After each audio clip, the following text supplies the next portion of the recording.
Hello everyone, రండి English నేర్చుకుందాం. Let's learn English.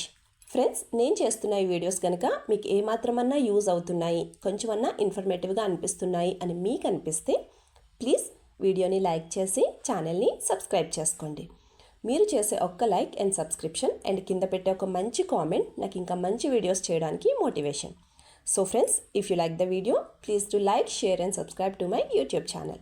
So ఇంకా లేట్ చేయకుండా let's dive into the video. Previous వీడియోలో అడిగిన GK question, which is the largest coffee producing state of India? Answer వచ్చేసి కర్ణాటక. మరి ఈ వాల్టి GK question, what is the national drink of India? Answer కింద comment సెక్షన్లో comment చేసి చెప్పండి. First sentence of this video, అతడు లేదా ఆమె మాట్లాడే విధానం అస్సలు బాలేదు. ఈ సెంటెన్స్ని మనం ఇంగ్లీష్లో ఎలా చెప్పాలి అంటే his, otherwise her. Her way of speaking is not good at all. అంటే అతడు లేదా ఆమె మాట్లాడే విధానం అస్సలు బాలేదు అని అర్థం. మరి ఈ సెంటెన్స్కి సంబంధించిన ఎగ్జాంపుల్ సెంటెన్సెస్ ఇప్పుడు చూద్దాం. First one, his words sound harsh to me. His words sounds harsh to me అంటే అతను మాట్లాడే మాటలు నాకు చాలా కఠినంగా అనిపిస్తాయి అని అర్థం. హార్ష్ అంటే కఠినం అని అర్థం.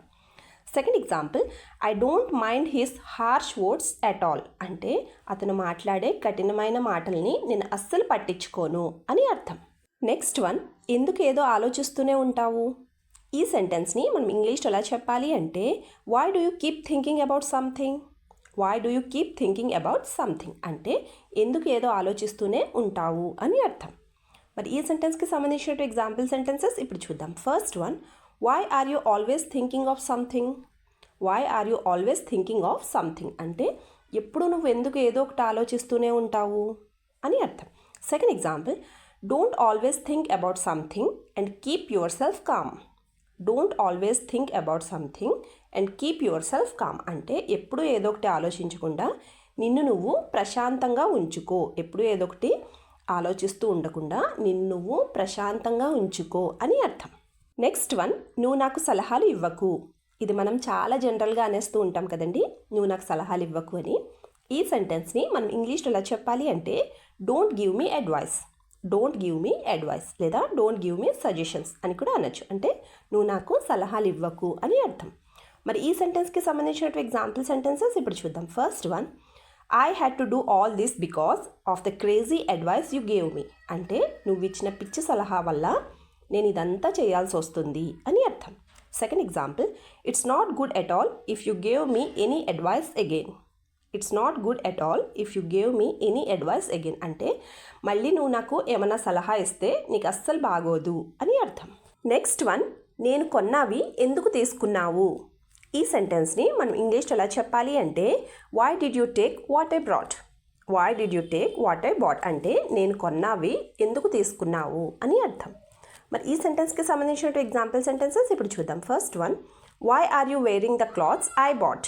Why are you wearing the clothes I bought అంటే నేను కొనుక్కున్న బట్టలు నువ్వెందుకు వేసుకుంటున్నావు అని అర్థం. Second example, why do you take all the things I bought without telling me? Why do you take all the things I bought without telling me అంటే నాకు చెప్పకుండా నేను కొనుక్కున్న వస్తువులన్నీ నువ్వెందుకు తీసేసుకుంటున్నావు అని అర్థం. నెక్స్ట్ వన్, ముందు నాకు డబ్బులు ఇవ్వు. మనం ఇలా చాలా సందర్భాల్లో అంటూ ఉంటాం కదండి, ముందు నాకు డబ్బులు ఇవ్వు అని. ఈ సెంటెన్స్ని మనం ఇంగ్లీష్లో ఎలా చెప్పాలి అంటే give me the money first. Give me the money first అంటే ముందు నాకు డబ్బులు ఇవ్వు అని అర్థం. మరి ఈ సెంటెన్స్కి సంబంధించిన ఎగ్జాంపుల్ సెంటెన్సెస్ ఇప్పుడు చూద్దాం. First one, I will bring everything you need if you give me the money. I will bring everything you need if you give me the money అంటే నువ్వు కనుక నాకు డబ్బులు ఇస్తే నీకు కావాల్సినవన్నీ నేను తీసుకొస్తాను అని అర్థం. Second example, how can I bring all that you said when I have no money? How can I bring all that you said when I have no money అంటే నా దగ్గర డబ్బులు లేనప్పుడు నువ్వు చెప్పినవన్నీ నేను ఎలా తీసుకొస్తాను అని అర్థం. Last sentence of this video, నా చదువు ఇంకా పూర్తి కాలేదు. ఈ సెంటెన్స్ని మనం ఇంగ్లీష్లో ఎలా చెప్పాలి అంటే I have not finished my studies yet. I have not finished my studies yet అంటే నా చదువు ఇంకా పూర్తి కాలేదు అని అర్థం. మరి ఈ సెంటెన్స్కి సంబంధించిన ఎగ్జాంపుల్ సెంటెన్సెస్ ఇప్పుడు చూద్దాం. First one, it will take 2 more years to complete my degree. It will take 2 more years to complete my degree అంటే నా డిగ్రీ కంప్లీట్ అవ్వడానికి ఇంకా 2 years 2 ఏళ్ళు పడుతుంది అని అర్థం. Second example, after completing my degree I want to go to abroad. After completing my degree I want to go to abroad అంటే నా డిగ్రీ కంప్లీట్ అయ్యాక నేను అబ్రాడ్ ఫారెన్ వెళ్దామని అనుకుంటున్నాను అని అర్థం. వీడియో లాస్ట్ వరకు చూస్తున్నారు అంటే నా వీడియో మీకు నచ్చుతుంది, అలాగే నా వీడియో మీకు ఎక్కడో చోట యూజ్ అవుతుంది అనే కదండి. సో ఫ్రెండ్స్, ప్లీజ్ నా వీడియోని లైక్ చేసి ఛానల్ని సబ్స్క్రైబ్ చేసుకుని మీ సపోర్ట్ నాకు తెలియచేయండి. Thank you.